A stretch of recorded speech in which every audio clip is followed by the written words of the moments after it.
Welcome to Breaking Down Bits, a conversation about great comedy bits with the comedians who wrote and performed them.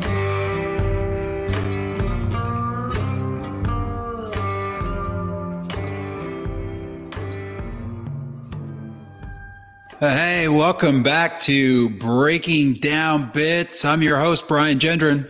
I'm Drew Jordan, and we're already two episodes in to season 2, and what a lineup we have. We're so excited. The premiere, season 2, episode 1, Jeff Dye, was absolutely a wonderful conversation. If you missed that one, go back and check it out. There's a lot that happened in that conversation.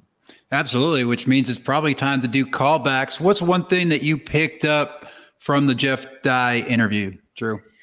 I think one of my favorite things, there's a lot. There's actually several that I had to choose from because there's so many great nuggets of information, and kind of his way of thinking about comedy is great. The one that stands out the most is the way that he writes. He says that he puts his phone in airplane mode. He goes to a coffee shop so he's not distracted with all the things around his home. And then an interesting strategy, a little twist that not many people have said before, is then he just writes about whatever is on his mind, whatever he's thinking about, whatever it is. He said, if it was police brutality, if it was falling in love, he just kind of wrote whatever was kind of on top of his mind anyway. And I think that was a cool technique, and maybe pretty obvious, but kind of not, to write content and jokes that is really personal to you, because it's stuff that's truly on your mind. You're not trying to manufacture what would be a good joke or what would be a good topic. He's just said, whatever is already on my mind, that's what I try to write from. And I like that idea. And I think that's something I'm going to be trying to emulate myself as well. Absolutely. And of course, being in airplane mode allows you to eliminate all the distractions out there online, which can get you down some rabbit holes, which can detract you from creativity, right? So I agree. One of the things I appreciated most was his honesty and just like getting sort of the behind the scenes in Hollywood. I thought that was a lot of fun, where he was comparing actors to stand-up comics. And but what I really took away, and something I took on stage with me on Sunday at the Improv, Drew, you were there was about 300 people there in the audience, and I just went for it, man. He basically told us our responsibility is to make fun, right? And so I'd never done a lot of political material, certainly not to crowds that size, and I just had him in the back of my mind, like, dude, just go for it and do it with a smile, is something he encouraged us to do. So he really helped me get through that set, and it was a killer set. So I'm glad we did the interview. Yeah, great episode. Episode 1 of season 2, Jeff Dye. Don't miss that one. You will enjoy that one, I promise. You can get all the details, of course, and all the links to everything at breakingdownbits.com. Also, don't forget, we're full for this week, but we're going to be running that Breaking Down Bits virtual open mic. This is like half of the thing, is talking to comics, having those conversations, learning from these guys who are way further along than us. And then maybe step 2 is come to the virtual open mic, try out some material, use some of the things that you're picking up from these conversations in some of your jokes, and let's talk about them. Yeah. So the next open mic, there may be some opportunities to sign up. It'll probably be full by the time we put this out, but you email breakingdownbits@gmail.com. We're going to have one October 27th, which will be next Tuesday. And we'll continue to do these as much as we can, and just really use the feedback that we learn from these comics and try to grow as comedians together. Awesome. Well, let's go ahead and get into our guest for today. A great get. Someone I actually ran into in, of all places, Boise, Idaho is where I saw this guy. He's based out of Denver. Let's introduce our guest today, Mr. Sam Tallent. Known for his quick wit and improvisation, Sam Tallent is one of the sharpest, most original rising talents in comedy today. Called the absurd voice of a surreal generation by the Denver Post, Sam is beloved by fans of contemporary comedy. He was a new face at the 2019 Just for Laughs Montreal Comedy Festival. He won his battle on Comedy Central's Roast Battle, hosted the Denver episode of Viceland's Flophouse, and appeared on the Chris Gethard Show to impress a girl. His critically acclaimed debut novel, Running the Light, was published by Too Big to Fail Press in 2020. All right, let's bring him in. Sam Tallent, how are you? I'm good, guys. Thank you so much for having me. I'm blown away at the production value you guys have. This is very well done. That intro was very good. And let me set up a recorder on my end, just in case it craps out. I'm in the mountains right now between two wildfires, so. Well, I mean, technically, you did kind of write that bio, so maybe the credit goes back to you on that one. Yeah, but I didn't put it to music and a video. So. This is true. I clicked buttons for that. That's all I did. Hey, do want to say thanks again for coming on the podcast. I first was aware of you. I do some work over in Boise, Idaho, and I was just looking for there's a comedy club there, and I was like, oh sweet, I'm working there that day. I was like, I'm gonna go check out this, get a ticket to the show, meet some local comics, hit the open mics if I can. And I went up to Liquid Laughs, shout out, and you were performing with Christy, who is also an amazing comic. And it was such a fun show. I had an absolute blast, and was like, wow, how did I not know about this guy? This was years ago. And since you've released your book, I realized everyone was ahead of me on this one. Literally everyone in the comedy world knows who Sam Tallent is, except me. So glad to have you on the podcast. Yeah, no. This is fun. I'm looking forward to this one. I've done a lot of very bad podcasts for promoting my book. So not only is the production value good, but Brian is a beautiful man to look at. It's the light. It's the light. Yeah. Very upsetting how handsome he is. So that's good. I'm filled with spite and gratitude. Well, thanks, Sam. So here's what we start with. The first half of the show, we like to talk about the industry, and I got to tell you, resoundingly, you're well respected in the industry. I mean, we were talking about our upcoming show with Jeff Dye, and we were like trying to say goodbye, and he's like, "No, Sam Tallent's awesome." He like wouldn't had to get that in before we cut, and just all over the place, man. I mean, I heard you on the Joe Rogan podcast. I'm sure that helped you sell a few books, and. He was me on there? Well, he mentioned Running the Light, and they were talking about it. Yeah. So look, y'all have quit. Y'all are getting out there. Whatever it is you're doing, it's working. Did you? I didn't know that happened. Yeah. Wow. What episode was that, Brian? I wish I could remember, man. Okay. I'm sorry. Well, look it up. Track it down. Go. Yeah.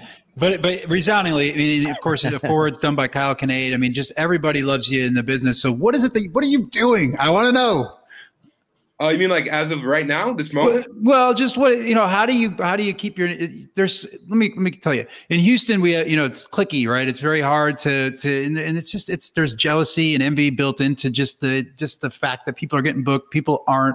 And so to just have such kindness and just be well respected as you are, I'm envious of it that you're able to achieve that, and just curious as to what you're doing, even if it's unintentional, to get such respect. I don't know. I've always been funny first, and always been very nice to people. And I'm very excited every time I get to hang out with comics, because we're so lucky that we get to hang out with comedians who are the funniest people in the world. So I've never really taken anything for granted. And also I've always fucking crushed. And with a chip on my shoulder every damn time I go up there, either I'm going to destroy or I'm going to bring the entire show down with me. And I don't mean to say that I'm not trying to be selfish, but I'm going to try and be the funniest I can. And if I cannot, I'm going to, the Titanic's going to sink, and I'm going to keep playing. You know what I mean? So yeah, man, I don't know. I've just been I'm very grateful to be a comedian and to be able to hang out with comics. And I've never really taken that for granted, And also I've fucking worked, when people do eventually move to LA or New York, they knew me when I came to, Springfield, or I came to Cedar Falls, or I came to New Orleans. They move, and then they get to tell people that I'm funny when I do go to their town, and I'm glad for that. Yeah. So obviously the JFL was huge for you. What kind of was there an earlier break that kind of got you into the place where you could tour so much? Because obviously you're very much the road guy. You're busy. You're working all over the place. What did you do to break into all those markets and all those comedy clubs? I did it probably the hardest and the most arduous way possible, because JFL was not a big explosion for me. I'm very glad that I could not have to worry about doing JFL ever again. and I don't ever have to audition again, which is like the coolest thing about doing JFL. But, you know, it's not 1995. Like, I didn't leave with a development deal. And I don't know. I went, here was my thing, as I came from like punk rock first. So I would go and I would, for instance, I always say New Orleans. I'd go to New Orleans or whatever small market, Omaha, you know, Chicago's not a small market, but I'd go to every city and I'd either call in favors with people who did my show in Denver, or I would like hit up people who lived there, and I would do every open mic in town for like a week. And then by like halfway through that week, after like killing, people would be like, hey, I have a show on Saturday. Do you want to come do it? Like, you can do like 10 on my booked show. I'd be like, sure. And then I do that show. And then at the end of that week, people would be like, hey, if you're ever back in town, I run a show on the third Thursday and I can pay you like $50. So I would like just kind of accumulate all those shows that paid a little bit of money, and I would come back and headline them the second time. And then the third time you come back, you can like maybe draw like 20 people. So people want to build a show around you. And I just did that consistently for like, you know, the last 12 years. And now I'm lucky that I can draw like, you know, 50 to 100 people in most markets in America. But I definitely like I've never had an agent or a manager. Wow. I've never had any like help from anyone besides my fellow comedians. And I think that makes it more legit, man, when you have people like when you have the king of that scene telling people to come see this show. Because like when people come to Denver, I'm not, you know, unless there's very funny, I'm not promoting for them. But when like the funniest person in your scene says like, hey, come see this person, you probably will listen to them, you know? Yeah. So yeah, I tried to be as funny as possible every damn time, because you never know who's going to be in the room. Or my dad always says it's just about showing up, man. Like, you just got to be there. And if you do the work, like, hopefully it'll all pay off. You know, it's like pebble by pebble, stone by stone type shit.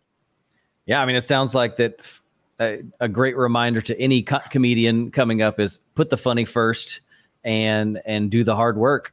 No. I don't know if that matters anymore though, dude. What do you say that? Well, I just like see a bunch of people who have like, you know, 15,000 Instagram followers, and they've never said, they don't have 7 minutes to rub together. And they've never been publicly funny in any form that I've ever seen. Right. And still they can like, you know, they'll get into clubs easier than I do because they have, you know, a giant YouTube presence or whatever. Like, yeah, I don't really know. And I don't want to sound like an old withered husk, but I don't know how much funny, I don't know how much matters to be funny. You know what I mean? Which interesting. Yeah. Cause unfortunately at the end of the day, it's about selling drinks and food. 100%, dude, that's all we do. And so look, they don't care if you're telling jokes or if you're dying up there, but if you're selling that stuff, then you're winning. So that you raise a good point. But at the same time, I mean, there's still so many people, Sam, that want to get out and hear good comedy, and you want to feel good at the end of the night. And if you're not achieving that, I don't think it's gonna go much further. Like, you know what I mean? That people aren't going to want to come back to that show. They'll be like, well, he's funny online. He's YouTube funny, but he's not comedy. You know, he's not stand-up funny. And so I hope that's true, but I really don't know how savvy consumers are. You know what I mean? I think you got to be both. You got to be both, right? I mean, in today's age, you got to figure out both at the end of the day, I think. So what's your strategy to combat that then? Since you're way further along this road, how do you combat the pretty YouTube, Instagram famous people who can cut and paste a bunch of stuff together that seems funny? How do you fight that? How do you compete in a world where that exists? Well, I'm lucky that I've been working organically for so long that, like I said, like the fourth time I come to town, the 20 people who were at that first show want to bring someone to see it because it was so exciting, you know? Yeah. And like, I don't want to sound like I'm the best comedian ever, but I do give like I am in the moment. I improvise, I riff. Like, I really pride myself on my whole idea for my shows was like, it was like Grateful Dead shows or Fish shows where like there's bootleg. And like, people are like, well, you should have seen this show in Cincinnati.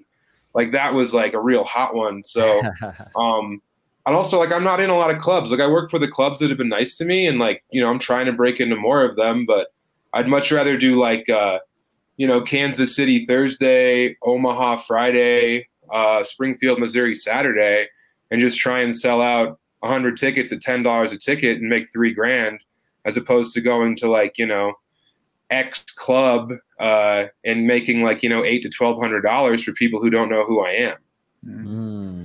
So Well, like, so I'm what kind of not venue? really like ahead of the curve. I just like, I really did it the dumbest, hardest way possible. That's all I knew how to do, man. You're just the behemoth, so to Yeah. speak. Yeah. I mean, and I'd rather be lucky than dumb, or, but I did it the tough way, and it worked out. I'm glad. It's a weird thing. You're not going to believe it by looking at me, but I came up a fish head, man. So I love that analogy of sort of it's the depth of the material and then just grinded it out over time. And of course they had tapers at all their shows that wanted to catch those moments that you can only catch during that exact show. Yeah. And that's a great analogy and a great call out to comics to be present, do something, find out a way to make it unique in writing or in approaching the show. And then of course, just be present in the moment and be able to, like you said, riff and improvise. Yeah. And I've always like given myself over real hard to the people after the show. Mm-hmm. Where like, I make my own merch and I'm selling my own merch. And if people want to gush or bore me, or, like it's like the Punisher, the guy who won't shut up or let you sell your merch, and he just like stands in line and tells you how much he likes Ari Shaffir. Like, I like Ari. Ari's the man, but what I mean? Like I've given way too much of myself to the crowd to not have it pay off a little bit, Oh, that's good. And yeah, I can attest to that. I mean, your show that I saw that time was hilarious. You worked the room, you were present. You hung out afterwards. I mean, hopefully I didn't punish you, but we did get a photo together. It was great. No, man. I'm sure you didn't take up 15 minutes while there were people in line either. Did not do that. But yeah, I think the worst is Kanane, man. Dude, this dude's in like denim vests with like big beards and engaged earrings will fucking bother him. And he's a slight man, so I think that's why he likes me to open for him, because I'll be like, all right, move it along, fucking. So like after your set, you have to be the bouncer for Kyle Kinane? A little bit, because he's so kind, but he's so like, he's real tiny too. Oh, that is funny. Any other, I think that you're your experience in that world, if you had to give a tip to someone, let's say there's a comic, we're from Houston, a larger market, but sometimes it's hard to start to break out of your city and start getting into other places. You have any advice for that comic who says, man, I got like 10, 15 minutes that are solid. I'm ready to start branching out. What do I need to do to make some moves in the comedy world and kind of make my impact a little larger? That's a really very nuanced and good question, actually. I don't know. I was lucky because I ran a show in Denver for 6 years, a weekly show and I also hosted 2 open mics in town.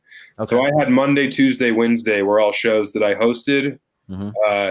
So when people would come to town, they would pop into Lion's Lair on Monday. And if they were funny, I'd be like, hey, I host Squire on Tuesday. Come down. I'll like buy you a drink.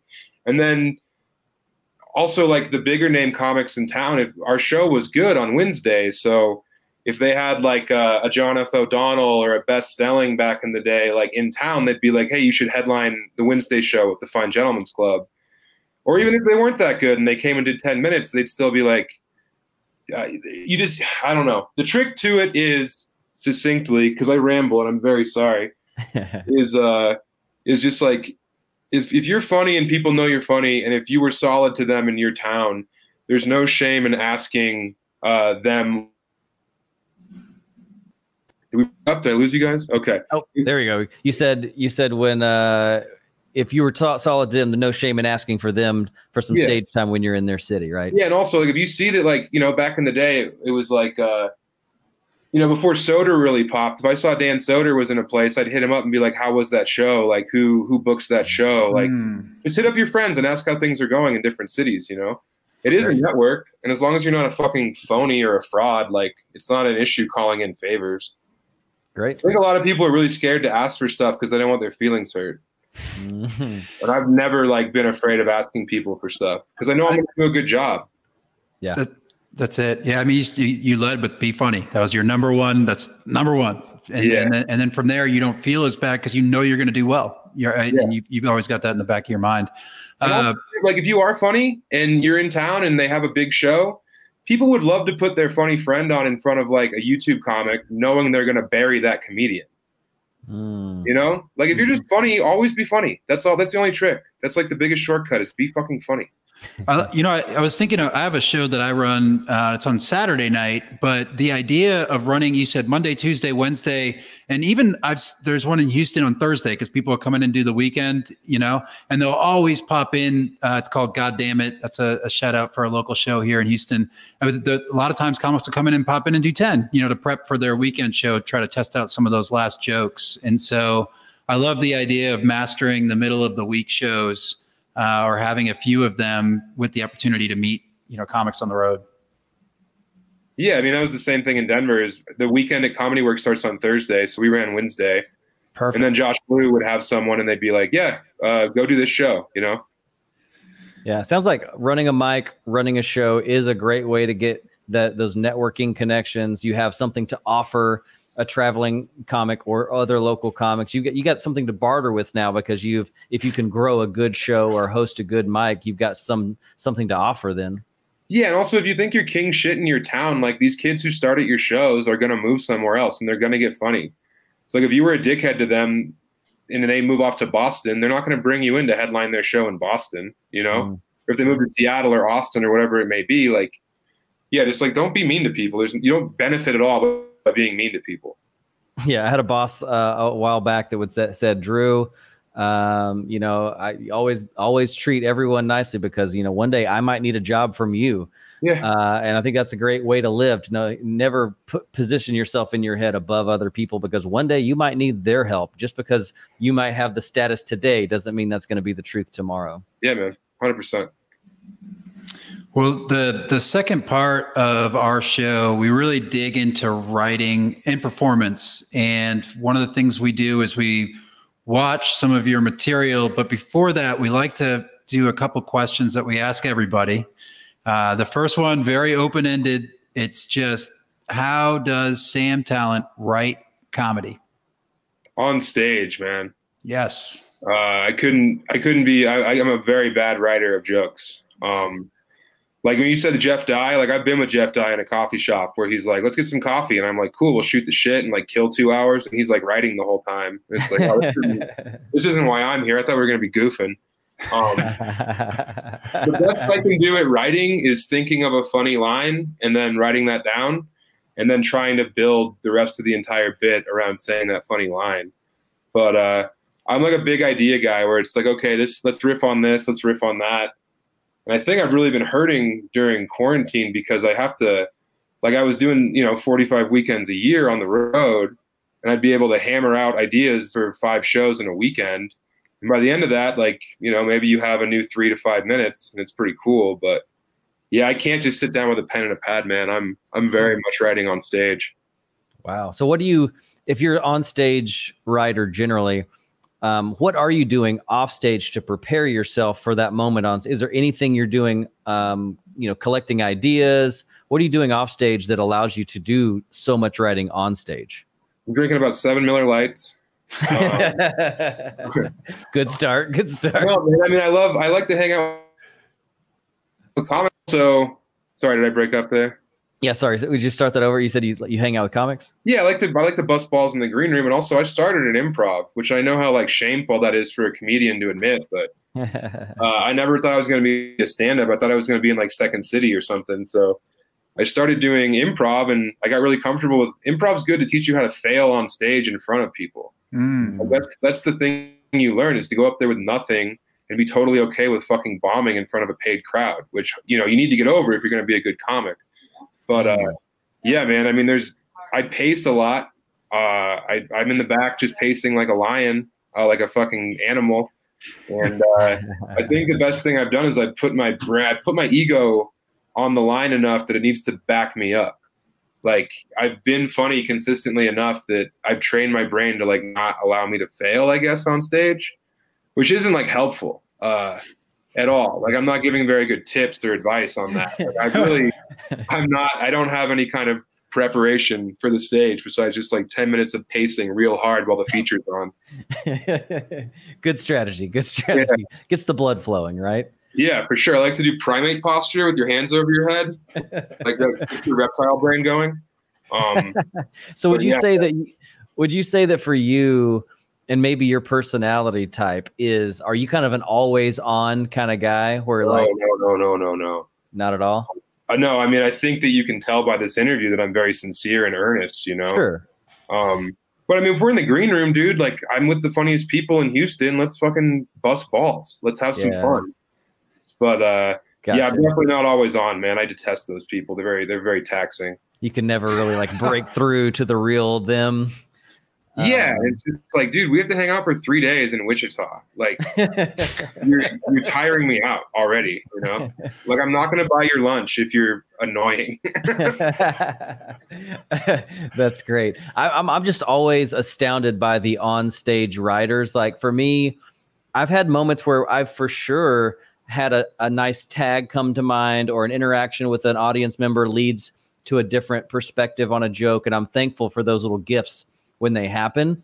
But I never step foot on stage without having a great idea of every joke I'm probably going to do. And I'd love to loosen up more and be able to be more flexible, but just not there yet. I'm always astounded by these comics like you who just have that riffing ability. And then maybe that improv background does kind of make you just like confident to go, hey, I'm going to try this. And maybe I need to loosen up and stop being afraid to fail.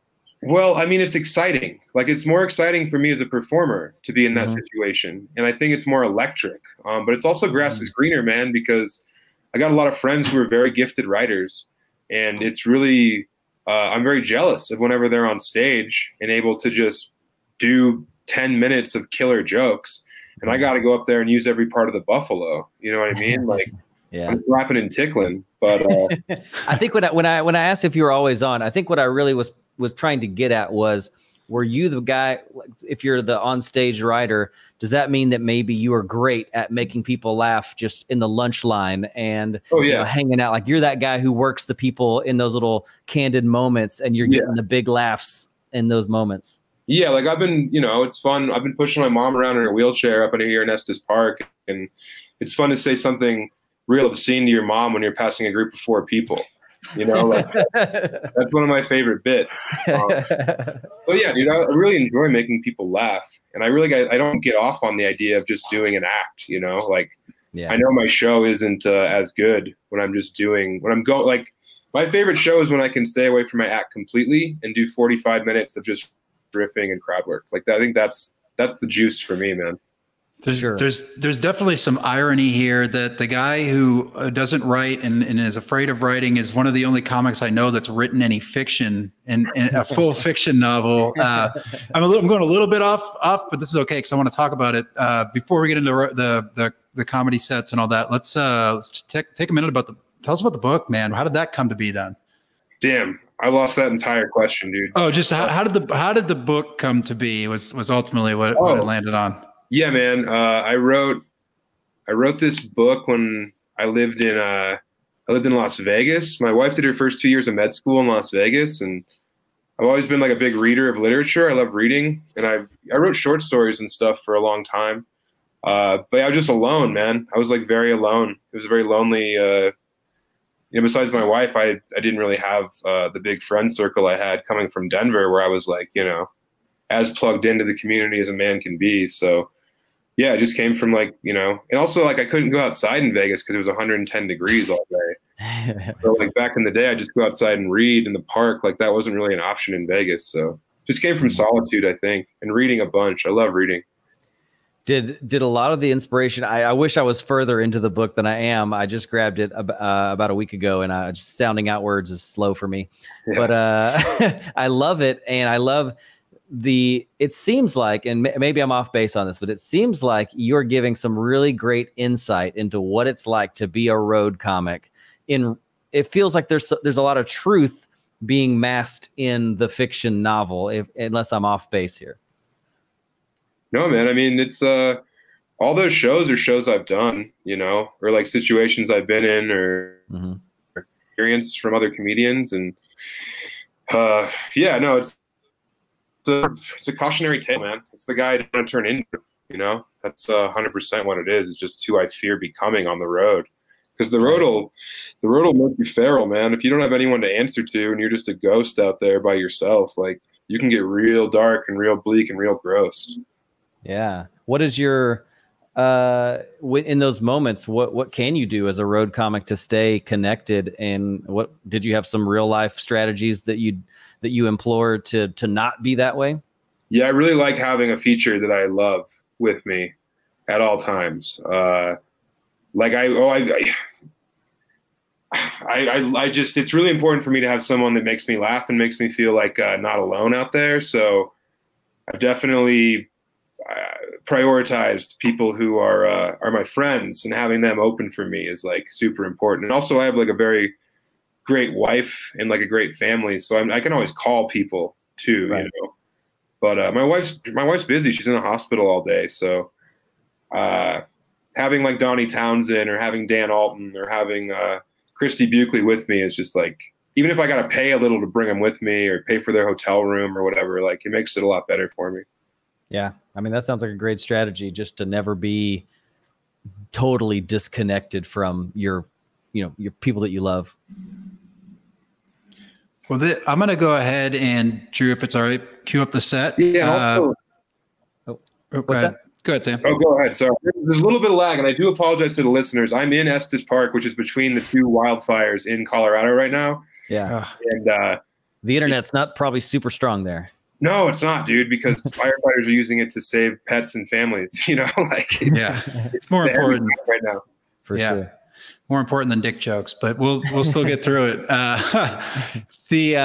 So real quick, the way we set this up is just tell us a little bit about, I think it's a JFL edition, but just let us know about any details about that day, about that set, anything we should know behind the scenes. Yeah, I think this was my 5th or 6th JFL audition. And 3 years previous to this, I had been told that I had JFL by the people who were in charge. And then I did like an interview with them, because you do like a series of phone interviews afterward. Yeah. They were like, so where are you going to move, LA or New York? And I was like, well, I'm not moving anywhere until my wife's done with med school.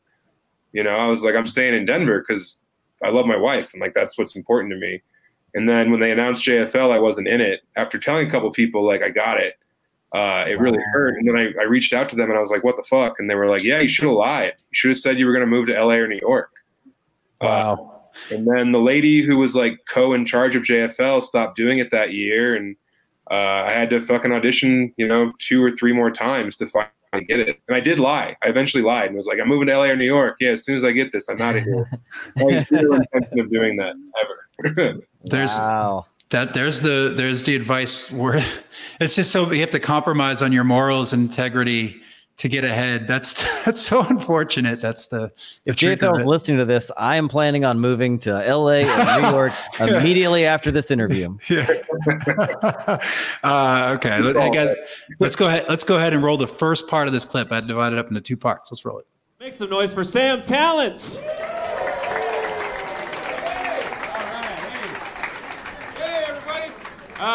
Been watching the show. There's a certain kind of comedy that's missing, and that is impressions. You guys like impressions? All right, good. Hey, you guys like Ray Romano? Yeah. All right, less enthusiasm. That's fine. Here's an impression for you of Ray Romano getting fucked in the ass. All right? Yeah. Hey, you're thinking it? I'm saying it. Here it is, everyone. Ray Romano bent over the barrel. Here it is. Oh. Oh.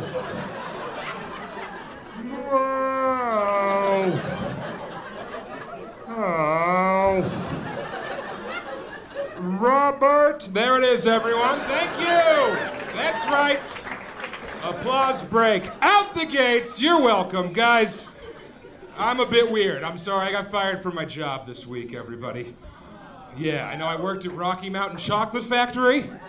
They fired me for over-enthusiasm. Can you believe this? I loved the job too much. This guy came and he was a secret shopper. He's like, what should I get? I said, wink, wink, nudge, nudge. I'm a little Fudge Judge. They fired me.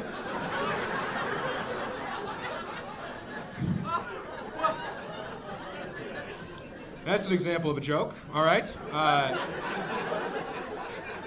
My wife was like, don't do that joke. I was like, what do you know, you rascal? That's right. Yeah. I have a wife, everyone. I am married to a lady. Yeah. Didn't have to clap. Wasn't a Make-A-Wish. No. No. Yeah. She did propose to me, though, which is weird, because it means she has a type. It's type 2. Now, I love her and my feet hurt. So, my wife,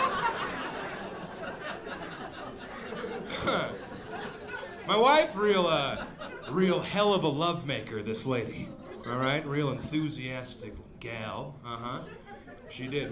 She actually proposed to me at a bed and breakfast because we've got a weird fetish. Anyone been to the bed and breakfast with a lover before? Okay, one. Nice, yeah. One dirty perv. All right.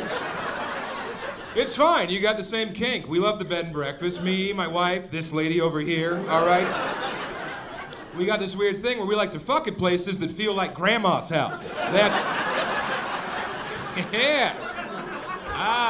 Wish I was kidding. I'm not. No. I can't even get hard anymore unless there's like 7 American Girl dolls in the room.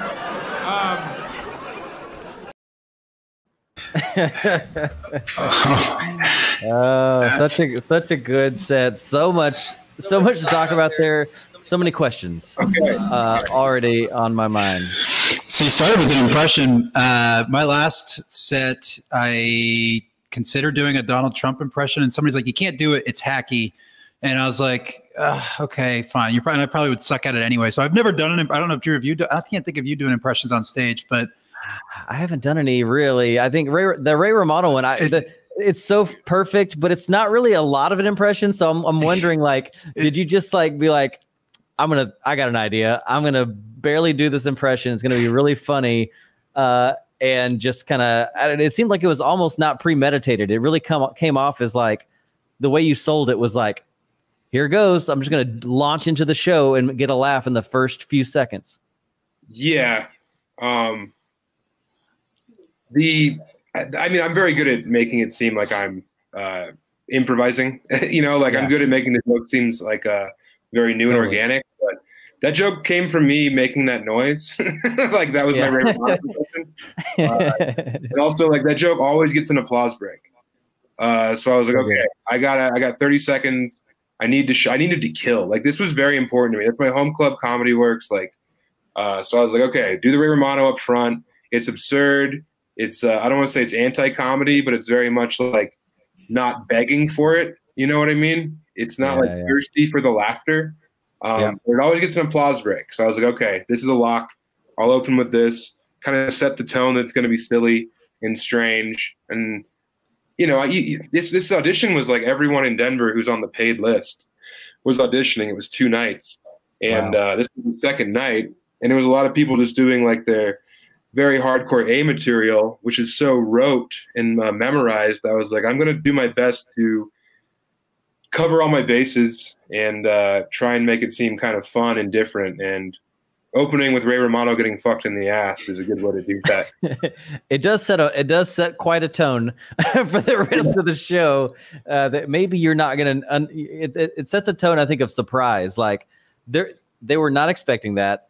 And now they don't know what to expect next. And I think that creates a real sense of excitement in the audience, probably.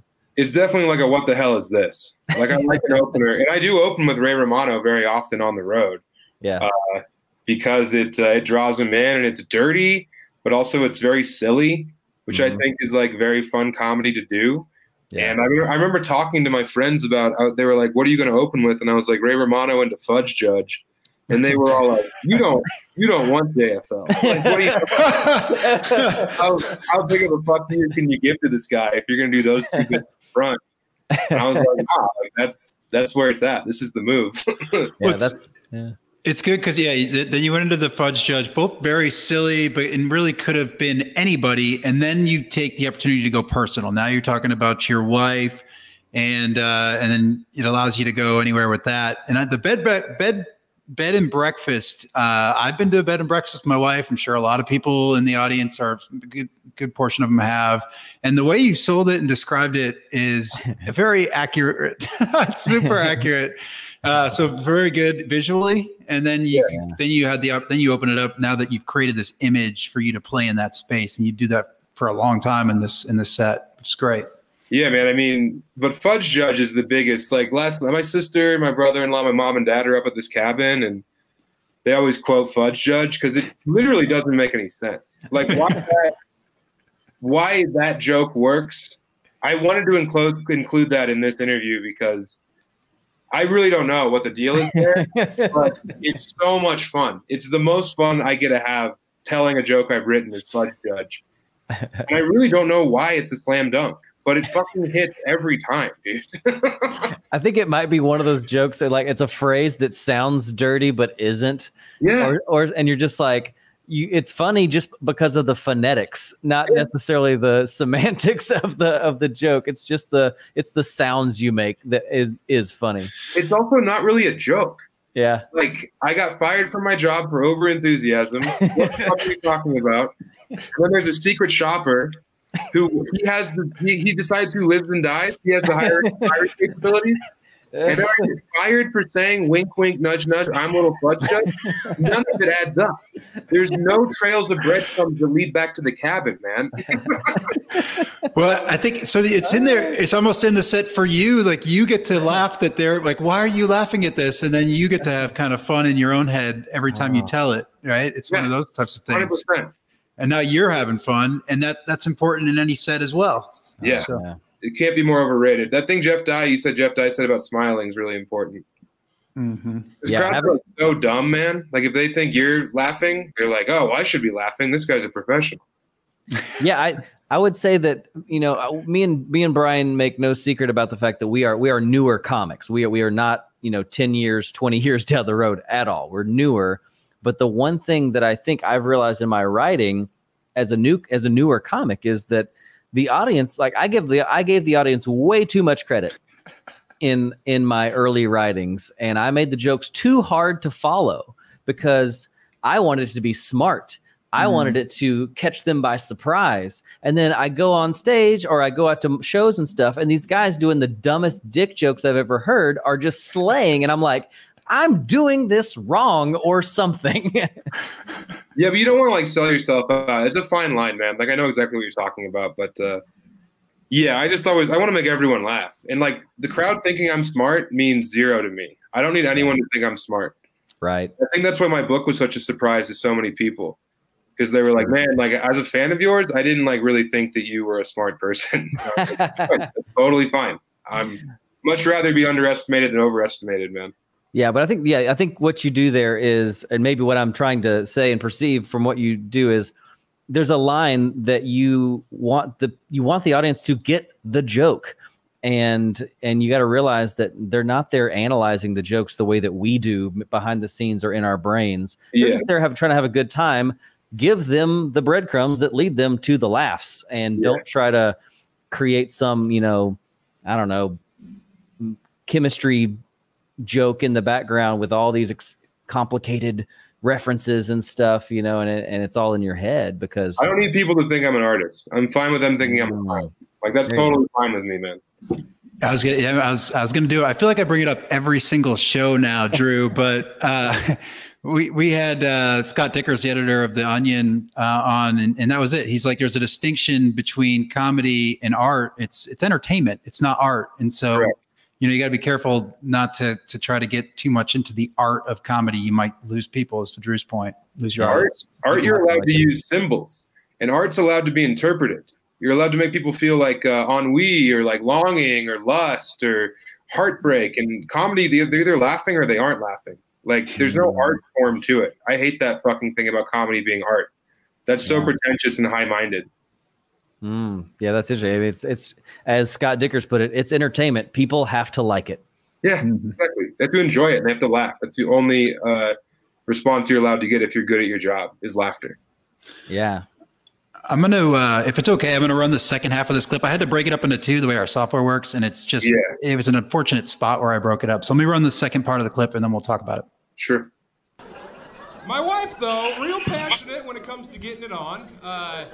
Even if, I'm not there. I came home a day early. I was on the road. Sunday show was canceled. I said, I'm going to fly home a day early, not tell the old lady, surprise her, So I walk in the apartment, put down the bag, put on the eye patch, salute the dog, Just coming home stuff. And then, from the old bedroom, I heard some wild noises, right?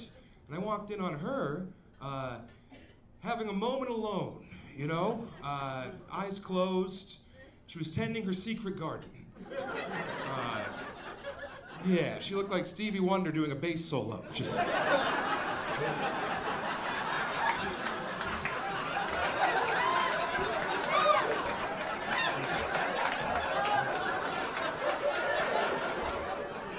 It was disgusting. Has anybody seen this? Has anybody seen my wife masturbate? Huh? Thank you for supporting the webcam. Here's the thing, team. Ladies, you do it different when you're alone. That's the truth. Whenever a woman's done it in front of me, we're setting the mood. We got some Christmas music on. All right? I'm pulling my taffy like an Amish kid on Rumspringa. I have very long foreskin, all right? And whenever a woman's ever done it in front of me, it's always one finger. It's one delicate finger, and it's right on the dog's nose, right down there. He's been a good boy. You're not checking his gums. His teeth are fine. It's right on the nose. And there's a lot of giggling and eye contact involved as you feed that little cross chipmunk almonds one at a time. It's just a lot of, oh. Oh. Check the wind. Oh! It's adorable and erotic, like youth volleyball. But here's the thing, all right? Shut up, I have to keep killing. I walked into my wife jerking off by herself. First of all, the room smelled terrible. My God. It was like walking into the rainforest exhibit at an underfunded zoo. That was it. Monkey noises, primate smells, very high relative humidity, 3 fingers, 3 furious and curious fingers. Human claw machine downtown. It looked like a sloth trying to pick up a pumpkin seed. She was ripping the copper wire out of the adobe walls. It was like there was one pickle left in the jar. Does that make sense? Just fingers disappearing. She was nodding and shaking her head at the same time.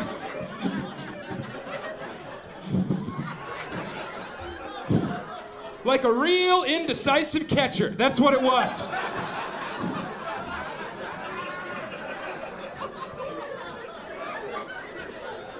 So anyway, that's the story of how we lost my wife's engagement ring. I've been Sam Tallent. Thank you.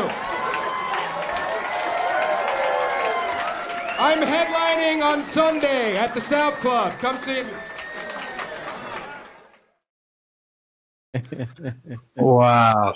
Oh my goodness. I think after hearing that you kind of got your start in improv, it makes so much sense and how funny and how these bits probably grew and little things added to it's just the perfect bit that just you could tell that you could have taken this bit. I don't know how long it is in your regular sets. It's got to be at least 10, 15, 20 minutes long. You could probably take this for a whole headlining set if you wanted to. Yeah, definitely like at least a 7-minute bit, Yeah. And also, I have like 3 different closers that I'll rotate through. And that one's the one if I'm like doing the late show Saturday, like that's the dirty closer. Yeah. And it was weird, like that Airbnb or the bed and breakfast joke I had to cut in half. And then this joke I had to just cut down to its like most primal aspects. Yeah. And yeah, I mean, that's nerve wracking when you're auditioning. But also that joke is fucking like you can see in the crowd, like people are, their heads are moving, they're convulsing. Like I was like, look, this was nuclear warfare. This was me dropping the nuke on Jeff Singer's fedora. I was like, look, watch how hard I can fucking kill. You know what I mean? I love that in the middle of the set, you yelled at the audience to shut up. I have to keep killing. Yeah, keep killing. That's classic hubris, man. That's a big Sam T move where you tell the crowd how good you are. Shut up. I have to keep doing great. Yeah. When I said that, I'm staring right at Jeff Singer, too. I'm staring through the guy who runs Montreal. Oh, my gosh. So many act outs. What's your strategy with creating these act outs, and why are they so good? I think a lot of comics are afraid to do act outs.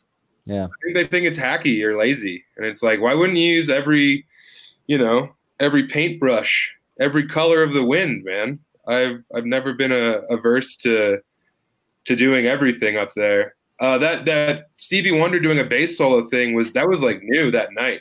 Really? Yeah. Well, I think I said it. I ran the set the night before at an open mic just because, I had to get it in order. And I like riffed that, and I was like, "Whoa, that's cool! All right." So, yeah, I threw that in there, man. But also, that joke's not true. None of my jokes are based on any kind of fact. So, yeah, I just want to put that out there. That's not about my wife. And also, I couldn't do that joke at Montreal. Well, it's too dirty for Montreal? I mean, Jeff Singer, the people at Montreal don't give you very good notes. He was just like, that joke made a couple of our female employees uncomfortable. Oh, God. It's great. Did you see the audience? I had to tell them to shut up. Exactly. Well, this goes out to show how little they know, because I have another bit in the beginning of that bed and breakfast joke where it's like, my wife proposed to me. She has a type. It's type 2. Right. And fat guy joke. There's no nuance to it. It's very much a hammer. And Singer was like, does that mean you're like a type 2 personality? And I was like, no, I'm just like, I'm diabetes. And he's like, but it works in the room? And I was like, yeah, it works in the room. And he's like, all right. We don't know what they're talking about, man. That's weird. I did notice that was the one joke that I feel like some people might have missed that one, but it's golden. But it took that small leap. You didn't like, I think if you're a comedy fan, you had to know that's what the reference was. But how could you? I don't know how you could miss that one. I don't either, especially when there's a 300-pound monster screaming it at you. I'm gonna go back to act out real quick. So in my set, I like to act out too, Sam, and it takes me probably longer than it takes you. You're like, yeah, I did it the night before, so I'll get laughs on the idea, and then I'll add in the act out on the next night, and then slowly, as I get more and more confidence, the act out gets better and better, right? So that's how I grow them. We had Ron G on, and he talked about visual punchlines, and I'm like, I love that. Yeah, how do we add more of that to our sets? And so it sounds like is that kind of the process for you? You're just better at it than me, doing it longer? I mean, I don't know. I just like funny faces are such a forgotten thing in stand-up. Like, Cedric the Entertainer, he's insane. He can get a lot. He has visual callbacks. Like he'll do a body posture, or he'll hold the mic a certain way. Yeah, it's just as effective as a callback as if he wants to say anything. So, I think that like that joke, I was riffing it, and then eventually, like you said, like the next night you act it out a little bit, and then once you act it out, then you can tag the act out with more verbalization, and then it all just kind of mixes together over the course of a week or a month or a year, Yeah, I feel like I need maybe videoing your sets. I don't do that either. I've never do that. Never filmed and recorded myself, man. Really? You just have an insane memory. Well, I get to do stand-up enough. Right. But yeah, I hate watching myself, dude. I feel like if I watched myself, I might realize I'm not acting out enough. And I might go, oh, I'm standing still. I'm not, I think I get so maybe consumed about the joke I'm telling, and I'm not really living it out. I'm not really expressing it. I wonder if that's if I videoed my sets and I saw how boring I looked, that I might be inspired to do more act outs. I think that watching yourself and recording yourself is very good. I think that's a great thing. This should probably be like how not to do stand-up. Sam Tallent, how not to do comedy. Yeah. Book 2. Yeah. Another thing I really appreciate about your comedy, Sam, is your ability. And it's interesting that you said this is not rooted in truth. I wonder if it's like my comedy where it's rooted in like shrapnel of truth, the things that have happened to me over time, and I kind of club them together in my brain. I imagine that's the case. But as you're telling this stuff, like the what is it, the underfunded zoo? Like at first I was like, man, has he been to Moody Gardens? And then you talked about the sloth. I'm like, maybe it's the aquarium in Dallas. But either way, you were able to kind of help me get with you visually and be in this setting. And now I'm with you, and now I'll laugh at anything you say because you brought me into this environment that I'm able to construct. So you did that verbally. That's incredible. Thanks, man. Thank you. It makes a lot of sense how you're able to write the way you are in your book, because I mean, you have that ability. You have that very, like, you don't really show off all the ability, obviously, that you have in your comedy writing. You're a very gifted writer in the book. That's very obvious. And you do paint pictures immaculately. As you're reading that book, your brain is just exploding with visual cues, which I think is just a great reminder that, you've got that sewn up so strong. Thanks, man. Yeah. And I'm not trying to be obtuse or sound like I'm fucking profound or a prodigy. It's just like they're different muscles. Like I've read a lot of literature and I've watched a lot of very silly comedy. So it's like, of course I'm going to emulate silly comedy, and I'm going to try and rip off, like, very sincere prose. It's just, I don't know. But like you said, dude, like that zoo line, like, of course, when I have that line, I'm going to try and make it as sharp as possible. Like, I am honing all the time. I'm just not like in front of a pen and pad.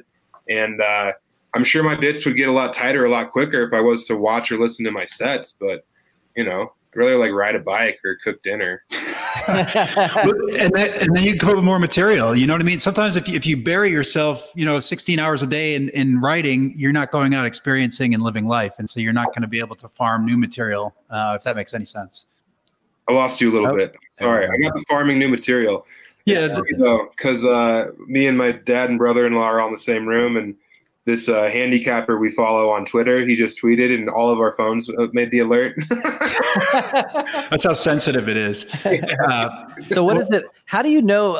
I'm curious. It seems like your writing strategy is to add, you have a lot of that. You, like you said a second ago, you add the tag and then the act out, and then you maybe tag up the act out.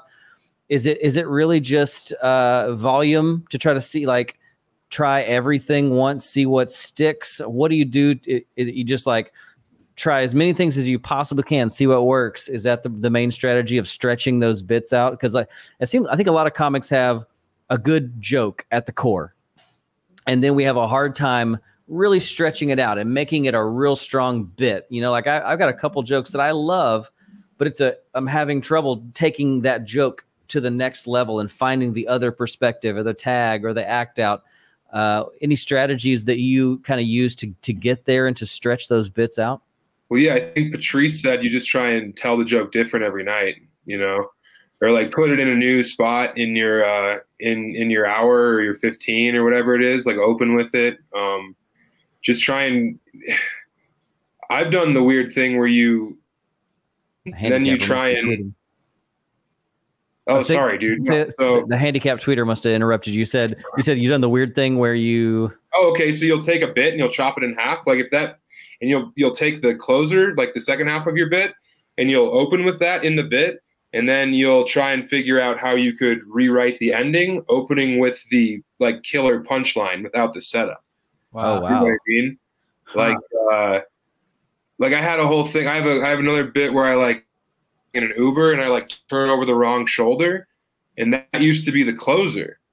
Yeah, it was me turning over the wrong shoulder, and that was the laugh. And then I was like, well, I can probably get a lot more juice on this if I do that in the middle and then tag that. And the joke ended up being a lot better.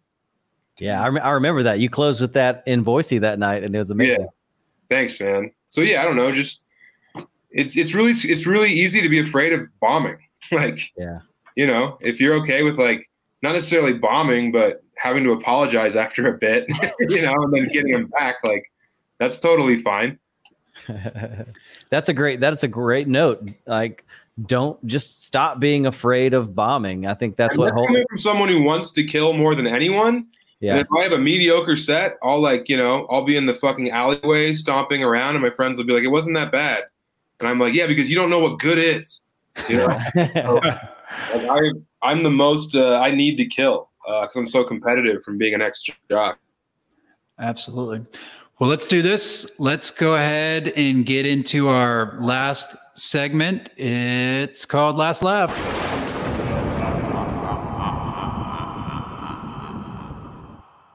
That's creepier every time. It is.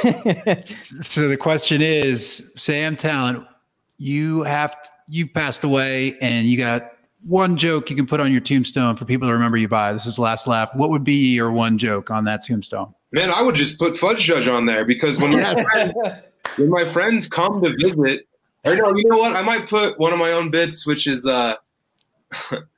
did I do that bit about fuck my big old ass when you saw me in Boise? I do not recall that one. Like how important catchphrases are, and like how I'm a catchphrase comic, and then bumper sticker.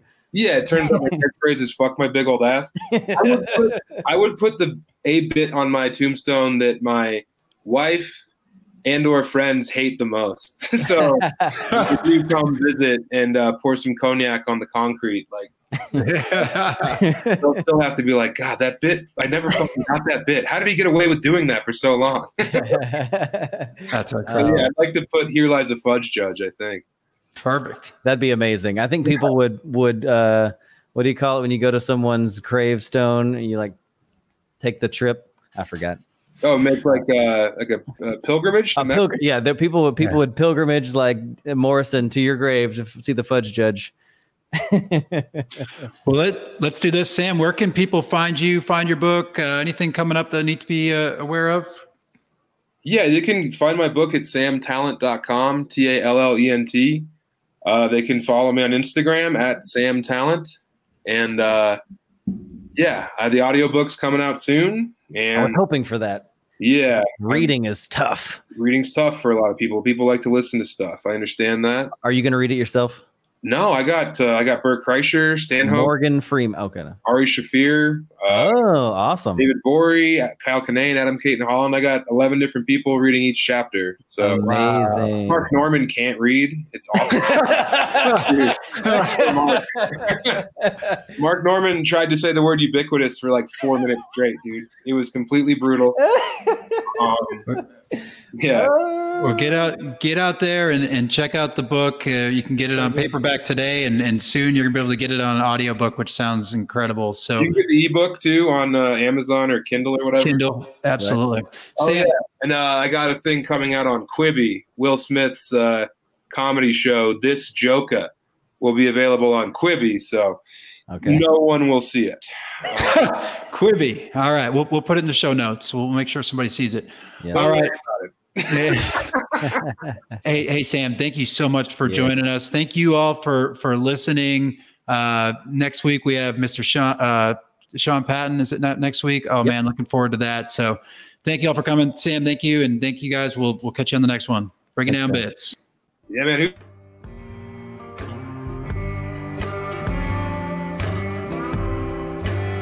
Thanks for listening to Breaking Down Bits. You can keep in touch or get more when you follow at Breaking Down Bits on social media, visit the website breakingdownbits.com, or shoot us an email at breakingdownbits@gmail.com.